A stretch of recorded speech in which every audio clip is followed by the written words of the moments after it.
Hello everyone, welcome back to my channel. ఇవాళ వీడియోలో కొన్ని ఇంట్రెస్టింగ్ టిప్స్ మీతో షేర్ చేసుకోబోతున్నాను. సో వీడియోని ఎక్కడ స్కిప్ చేయకుండా చూడండి. టిప్స్ అన్ని మంచిగా యూస్ అవుతాయి. సో ఫస్ట్ ఈ టిప్ వచ్చేసి లేడీస్ కి చాలా బాగా యూస్ అవుతుంది. మనము 1 డే ఆర్ 2 డేస్ ట్రిప్ ఎక్కడికైనా వెళ్ళాలి అనుకున్నప్పుడు ఈ టిప్ అయితే చాలా బాగా యూస్ అవుతుంది. సో ఇలాంటి స్పెట్స్ బాక్సెస్ ఇంట్లో చాలానే ఉంటాయి కదా. సో వాటిల్లో అయితే మనము గర్ల్స్కి సంబంధించిన కొన్ని థింగ్స్ని అయితే పెట్టేసుకోవచ్చు. 1 డే ఆర్ 2 డే ట్రిప్స్కి వెళ్ళినప్పుడు ఇలాగా మంచిగా క్యారీ చేయొచ్చు. సో ఇలా క్యారీ చేయడం వల్ల ప్లేస్ తక్కువగా పడుతుంది అండ్ అలాగే ఈజీగా క్యారీ చేసుకోవచ్చు. సో నెక్స్ట్ టిప్ వచ్చేసి ఇల్లంతా మంచి స్మెల్తో ఉండాలంటే ఇలా ఒకసారి ట్రై చేయండి. ఫస్ట్ అయితే ఏదైనా స్ప్రే బాటిల్లో 1 క్యాప్ దాకా కంఫర్ట్ని యాడ్ చేసుకోవాలి. కంఫర్ట్ 3 రూపీస్ ప్యాకెట్ ఉంటుంది కదా, సో ఆ ప్యాకెట్ని అయితే 1 ప్యాకెట్ యాడ్ చేసుకోండి. తర్వాత కొన్ని వాటర్ని కూడా యాడ్ చేసుకొని మంచిగా షేక్ చేసుకోవాలి. ఇప్పుడు దీన్ని మనం ఇల్లంతా స్ప్రే చేసామనుకోండి, మంచి స్మెల్తో ఉంటుంది. సో ఇలాగ రూమ్ ఫ్రెషనర్ని మంచిగా ఇంట్లో ప్రిపేర్ చేసుకోవచ్చు. సో నెక్స్ట్ టిప్ వచ్చేసి పాత మిక్సీస్ ఆర్ బ్లేడ్స్ షార్ప్నెస్ పోయి సరిగా పనిచేయవు కదా. సో అలా షార్ప్నెస్ పోయినప్పుడు ఇలా ఒకసారి ట్రై చేసి చూడండి. కొంచెం రాక్ సాల్ట్ యాడ్ చేసుకొని కొంచెం సేపు గ్రైండ్ చేసుకున్నట్లయితే బ్లేడ్స్ అనేది షార్ప్గా తయారవుతాయి. సో నెక్స్ట్ టిప్ వచ్చేసి జెంట్స్ బెల్ట్ని ఇలాగ ఎక్కడంటే అక్కడ పడేస్తూ ఉంటారు. సో దానివల్ల బెల్ట్ అనేది ఎక్కువ రోజులు రాదు, త్వరగా పాడైపోతూ ఉంటుంది. సో బెల్ట్ని ఈ వీడియోలో చూపిస్తున్నట్టుగా ఫోల్డ్ చేసుకున్నాం అనుకోండి, బెల్ట్ ఎక్కువ రోజులు ఉంటుంది అండ్ అలాగే చూడటానికి కూడా నీట్గా ఉంటుంది.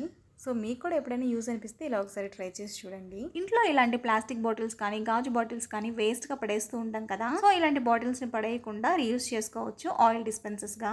సో ఇక్కడ ఏంటంటే బాటిల్ సైజుని బట్టి స్పూన్ని తీసుకోవాలి. మూత సైజుని బట్టి క్యాప్ మీద మార్క్ చేసుకొని నైఫ్ని కొంచెం వేడి చేసి కట్ చేసుకోవాలి. మీరు ఇక్కడ నైఫ్తో కట్ చేసేటప్పుడు చాలా కేర్ఫుల్గా కట్ చేయాలి, ఎందుకంటే స్పూన్ యొక్క విడ్త్ని బట్టి కట్ చేసుకోవాలి, అంటే స్పూన్ యొక్క వెడల్పుని బట్టి కట్ చేసుకోవాలి. సో వేస్ట్గా పడేసే బాటిల్స్ తోటి చాలా ఈజీగా ఆయిల్ ఆర్ గీ డిస్పెన్సర్ అయితే రెడీ అయిపోయింది. సో ఇప్పుడు మనం దీన్ని దోశలు వేసుకునేటప్పుడు కానీ చపాతీలు చేసుకునేటప్పుడు కానీ ఎక్కువ ఆయిల్ బై మిస్టేక్ పడకుండా ఎంత కావాలో అంత ఆయిల్ని అప్లై చేసుకునే దానికి దీన్ని అయితే మంచిగా యూజ్ చేసుకోవచ్చు.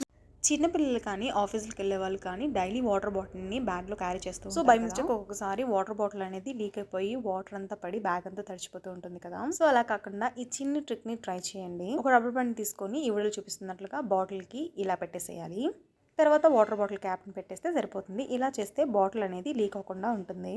ఇంకా జర్నీలో కూడా యూజ్ అయితే ఫాలో అవ్వచ్చు. మీకు కూడా ఎప్పుడైనా యూజ్ అనిపిస్తే ట్రై చేయండి.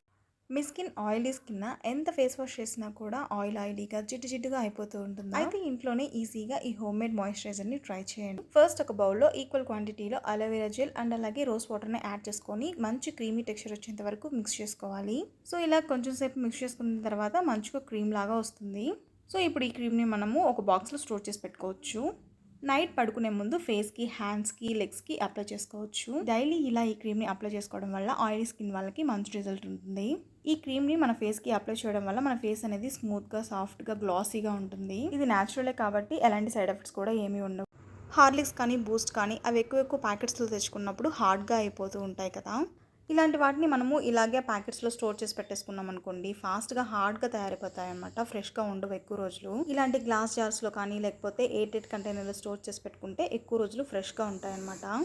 ఎంత ఎయిర్టైట్ కంటైనర్లో స్టోర్ చేసి పెట్టుకున్నా కొంచెం గాలిపోయినా కూడా మనకి అది హార్డ్గా తయారైపోతూ ఉంటుంది కదా. సో అలా కాకుండా హార్డ్గా అవ్వకుండా ఎన్ని రోజులైనా ఫ్రెష్గా ఉండాలంటే ఇలా ఒకసారి ట్రై చేయండి.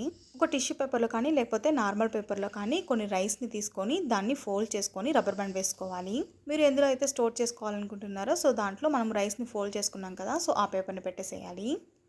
ఇలాగ స్టోర్ చేసి పెట్టుకొని ఎప్పుడు కావాలనుకుంటే అప్పుడు మనం దాన్ని యూజ్ చేసుకోవచ్చు. ఎవరికైనా యూజ్ అనిపిస్తే ట్రై చేయండి.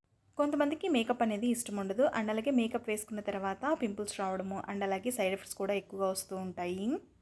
మీకు మేకప్ వేసుకోవడం అంటే ఇష్టం అండ్ అలాగే ఆ క్రీమ్స్ అనేది పడట్లేదు అనుకున్న వాళ్ళు ఇలా ట్రై చేయొచ్చు.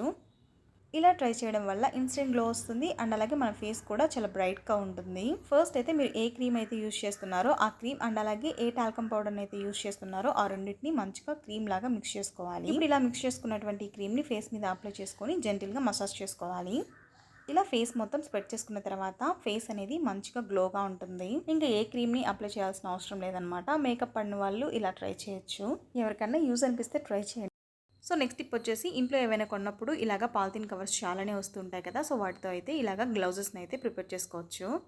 ఫస్ట్ అయితే ఒక పెన్ తోటి మన హ్యాండ్ని ఇలాగా మార్క్ చేసుకోవాలి.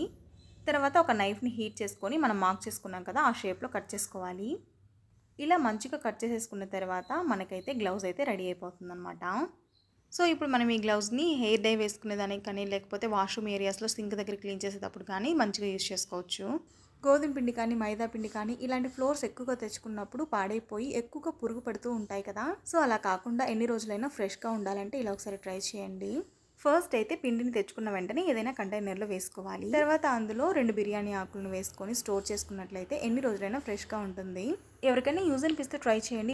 ఇలాంటి సోప్ బాక్స్ ప్యాకెట్స్ని వేస్ట్ అని పడేస్తున్నారా? ఇలాంటి బాక్సెస్ని వేస్ట్గా పడేయకుండా వీటితో కూడా మంచిగా రీయూజ్ చేసుకోవచ్చు. ఫస్ట్ అయితే ప్యాకెట్ 2 సైడ్స్ ఇలాగ కట్ చేసుకోవాలి. అంతే, మంచి ఆర్గనైజర్ అయితే రెడీ అయిపోతుంది. తర్వాత దీన్ని ఒక డబుల్ టేప్ తోటి అంటించేసేయాలి. ఇప్పుడు దీన్ని మనము వాష్రూమ్లో మంచిగా యూజ్ చేసుకోవచ్చు. లైక్ యూజ్ చేసిన షాంపూ ప్యాకెట్స్ని కానీ, రబ్బర్ బ్యాండ్స్ని కానీ, హెయిర్ క్లిప్స్ని కానీ ఎన్నైనా పెట్టేసుకోవచ్చు. హెడ్ బాత్ చేసిన తర్వాత వాష్రూమ్లో షాంపూ ప్యాకెట్స్ని ఎక్కడంటే అక్కడ వేయకుండా ఇలాగా మంచిగా వేసుకోవచ్చు. హెడ్ బాత్ చేసేటప్పుడు కొంతమంది హెయిర్ ఫాల్ అయిపోతూ ఉంటుంది. ఆ హెయిర్ పడడం వల్ల వాటర్ కూడా స్ట్రక్ అయిపోతూ ఉంటాయి కదా. సో ఇలా ఇందులో వేసేసి తర్వాత డస్ట్బిన్లో వేసేయచ్చు. యూస్ అనిపించినట్లయితే ట్రై చేయండి. మన లేడీస్ అందరికీ బ్యాంగిల్స్ అంటే చాలా ఇష్టం కదా. అయితే ఏమైనా ఫంక్షన్స్ అప్పుడు కానీ, స్పెషల్ అకేషన్స్ అప్పుడు కానీ ఇలాగా స్టోన్ బ్యాంగిల్స్ కానీ, లేకపోతే చెమ్కీస్ ఎక్కువగా ఉన్న బ్యాంగిల్స్ కానీ వేసుకుంటూ ఉంటాం కదా. అయితే స్టోన్స్ ఊడిపోవడం కానీ, లేకపోతే మనం మంచిగా కట్టుకున్న శారీ మీద చెమ్కీలు అంటుకోవడం కానీ అలా జరుగుతూ ఉంటాయి. సో అలా కాకుండా ఉండాలంటే బ్యాంగిల్స్ వేసుకునే దానికన్నా ముందు కొంచెం సేపు ఫ్రిడ్జ్లో బ్యాంగిల్స్ని పెట్టామనుకోండి, చెమ్కీలు అతుక్కోవు అండ్ అలాగే స్టోన్స్ కూడా రాలిపోకుండా ఉంటాయి. బ్యాంగిల్స్ని ఫ్రిడ్జ్లో ఇలా కొంచెం సేపు పెట్టడం వల్ల అవి స్ట్రాంగ్గా కూడా అవుతాయి. సో ఎప్పుడైనా ఈ టిప్ యూజ్ అనిపిస్తే ట్రై చేసి చూడండి. So finally this is the video. I hope ఈ టిప్స్ అన్ని మీకు నచ్చాయని అనుకుంటున్నాను. మీకు కనుక ఈ వీడియో నచ్చినట్లయితే లైక్ చేయండి అండ్ అలాగే ఎవరికైనా యూజ్ అవుతుంది అనుకుంటే వాళ్ళకైతే కంపల్సరీగా షేర్ చేయండి. ఫైనల్గా ఛానల్ని సబ్స్క్రైబ్ చేసుకోవడం మాత్రం మర్చిపోకండి. వీడియోని లాస్ట్ వరకు చూసిన ప్రతి ఒక్కరికి థ్యాంక్ యూ సో మచ్.